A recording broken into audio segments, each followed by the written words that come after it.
আজকে দিদির বাড়িতে দিদির আইবুড়ো ভাত। চলো দিদি কি কি রান্না করেছে সেটা দেখা যাক। এই যে চলে এসেছি দিদির বাড়িতে।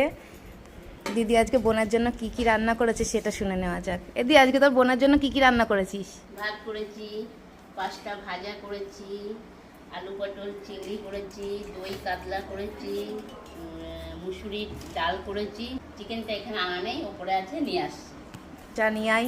এই যে এখানে দিদির সব রান্না রেডি। এখানে ভাত, 5 রকম ভাজা, এখানে মুসুরির ডাল, স্যালাড, এখানে পটল চিংড়ি, এখানে দই কাতলা, এখানে চিকেন কষা, ওখানে চাটনি, পাঁপড়, সব কিছুই কিন্তু দিদির গোছানো হয়ে গেছে। তারপরে সব খাবার কিন্তু দিদির সামনে দেওয়া হয়ে গেছে। আর মেনুতে কী কী ছিল তোমরা দেখতেই পেলে। আর এখানে সুন্দর করে ডেকোরেশন করে দিয়েছে। আর তারপরে দিদি কিন্তু আশীর্বাদ করে নিল, আর বড়দি দিদিকে প্রণাম করে নিল।